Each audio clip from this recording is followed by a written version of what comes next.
get your red voice. Come on, save some money and get your red voice. Save some money, call your family, keep your number, call everybody. Come on, call your mama and give her red voice. Come on, call your daddy and give him red voice.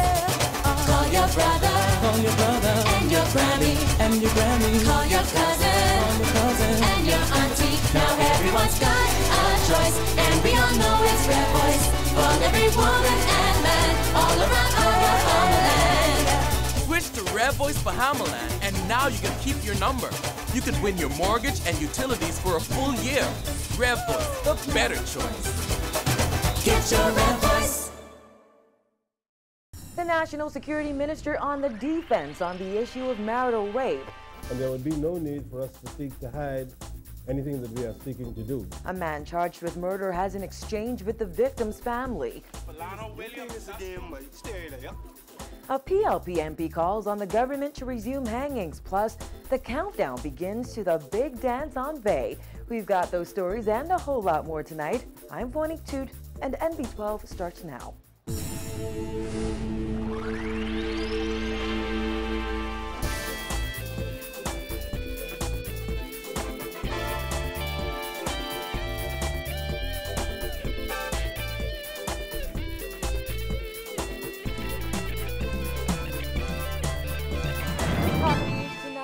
Day after making it clear that he did not know whether a bill before the House of Assembly was seeking to address the controversial issue of marital rape, Minister of National Security Dr. Nottage today suggested the media were to blame for causing confusion in the matter.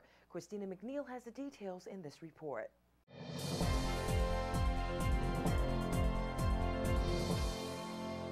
Dr. Nottage on the floor of the House of Assembly this morning, lashing out at the media and defending government's intentions in regard to amendments to the Sexual Offences Act and the Child Protection Act. Nottage asserting that there is no intention by government to sneak marital rape into the legislation before Parliament. Marital rape was a hot-button issue during the Ingram administration when it tabled proposed legislation in the House of Assembly that would have made marital rape a crime. That proposed legislation was met with widespread backlash, and the bill was never debated or passed. But yesterday, as Nottage introduced amendments to the Sexual Offences Act, sexual assault by a spouse was highlighted as one of several offenses that can land a person on the proposed National Sexual Offenders Register. Well, following that, our news team asked Nottage whether that provision included marital rape. Here's his response. I don't know that it's marital rape, because sexual assaults take many there are many kinds of sexual assault. Rape would be one of them, but those are all extracted from the sexual offences bill. So whatever is a sexual offence. I didn't know that was a part of our existing laws, as far as sexually assaulting another. Because wasn't there that gray area that we didn't have? Yeah, I don't want to. I'm not a lawyer, and so I don't want to get into the definition of marital rape and that. But if you wish, I'll look it up and I'll respond to you later. However, today, Nottage took a different tone, claiming that misinformation is circulating on New Providence about the proposed changes to the legislation. I want to say unequivocally that that is not true. I wouldn't like to believe that it is being done deliberately or maliciously. So it may be. But this government is a government of honor, integrity, and honesty, Mr. Speaker, and there would be no need for us to seek to hide anything that we are seeking to do. Nottage then referred to Section 15 of the Sexual Offences Act, which refers to sexual assault by a spouse, an offense that has been on the law books since 1991. That section lays out the provisions that would make a person guilty of the offense and liable to imprisonment for a term of 15 years. Anybody, any person who has sexual intercourse with his spouse under those conditions is guilty of the offense of sexual assault by a spouse, Mr. Speaker, and liable to imprisonment for a term of 15 years. That has been on the books from August of 1991. and I've never heard a single word spoken in contrary to that provision, even when the marital rape matter was being discussed. That was another government in another time, long ago. The Sexual Offences Amendment Act and Child Protection Amendment Act, or Marco's Law, were passed today, along with the Penal Code Amendment Act 2013 and the Firearms Amendment Act 2013. The House of Assembly will resume next week. Reporting for NB12, I'm Christina McNeil. Tall Pines MP Leslie Miller made an impassioned plea to members of Parliament last night for the abandonment of the Privy Council and for the death penalty to be carried out. The last time capital punishment was carried out in the Bahamas was in 2000, when David Mitchell was hanged. In March 2006, the Privy Council ruled that the mandatory death sentence in the Bahamas was unconstitutional. Miller, who was a longtime advocate of capital punishment, urged members of Parliament to do the right thing and enforce the laws of the Bahamas. Most of us in here said we fought a death penalty. So why are we having it? Why? International obligation. I don't care about international obligation, man. I'm a Bahamian. I ain't care about the rest of the world. I care about what happened in my country. I'm not concerned. We have one people that elected us. I ain't seen no European going in them polls at Tall Pines, you know. Is there? I didn't see none. I saw Bahamians, Mr. Speaker, went and voted for each and every one of us in this parliament. Yes. And we all know that those people are now crying, saying, please, take this burden off our backs. Yes.